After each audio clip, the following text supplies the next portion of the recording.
Océania, tome 1, La prophétie des oiseaux, de Hélène Montardre, aux éditions Rageot. Le passage. Chapitre 1. L'eau la submergea d'un coup. Elle avait beau s'y attendre, elle eut un instant de panique. La gifle était énorme, glacée, salée, pleine d'une force qu'elle n'avait jamais connue, pas même lors de ses baignades dans l'Atlantique les jours de grande marée. Elle tenta de s'agripper à quelque chose. Il n'y avait rien. Elle se sentit sombrer. L'élément liquide, enfiévré par la houle, l'engloutit. Elle commença à battre des pieds et à agiter les bras. La surface, où était la surface? Bientôt, elle ne pourrait plus retenir son souffle. Il lui faudrait ouvrir la bouche dans l'espoir d'un bol d'air salutaire.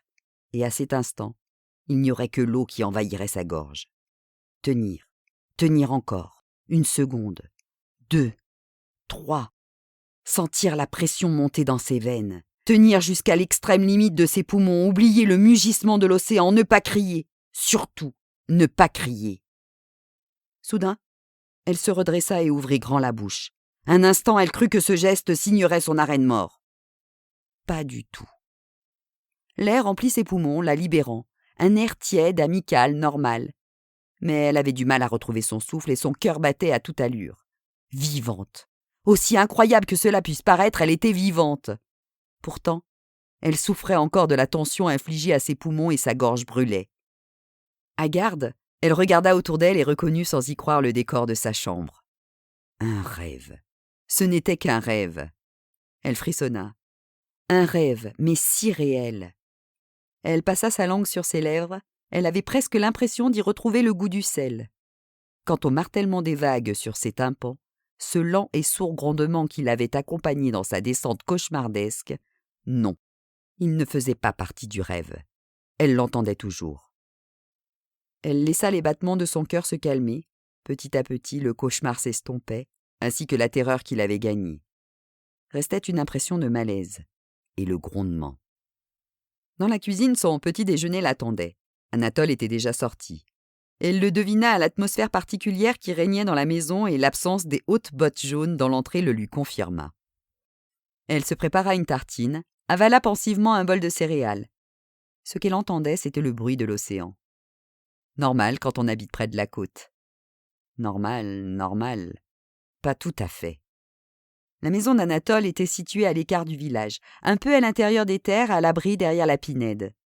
Le vent venait chanter dans les branches des arbres, les oiseaux criaient au-dessus des marais, mais aussi loin que remontaient ses souvenirs, jamais le murmure de l'océan n'était parvenu jusqu'ici.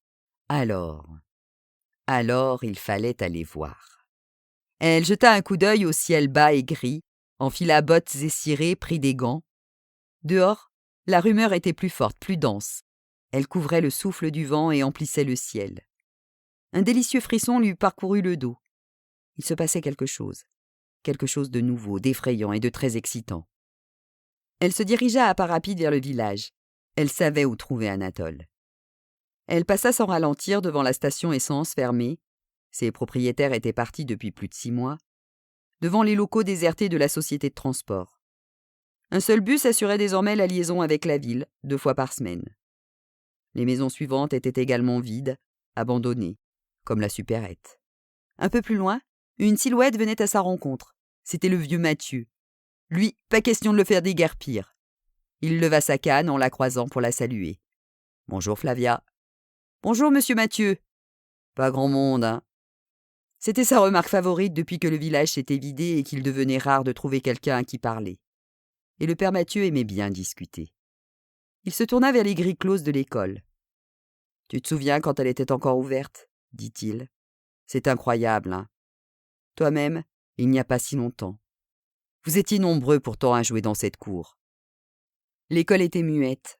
Pas de rire d'enfants, ni d'atmosphère studieuse. Aucun ballon oublié sous les arbres ou au fond du préau, ni de cartable posé sur un banc. Pas de décoration aux fenêtres. Elle eut un souvenir nostalgique pour les années qu'elle avait vécues entre ces murs. Pour ses anciens amis, partis eux aussi. « Cela fait plusieurs années, protesta-t-elle. »« Plusieurs années, on ne voit pas le temps passer. » Il repartit en fouettant l'air de sa canne. La dune commençait au bout du village. Elle la suivit un moment, écoutant la rumeur qui s'amplifiait, puis, Reconnaissant la trace laissée par Anatole, elle se mit à gravir l'énorme colline. Le sable roulait sous ses pieds tandis qu'elle haletait, le regard tendu vers la crête plantée d'Oya qui barrait l'horizon. Son cœur tambourinait dans sa poitrine et un parfum amer envahit sa bouche. Elle avait peur. Qu'allait-elle découvrir de l'autre côté ?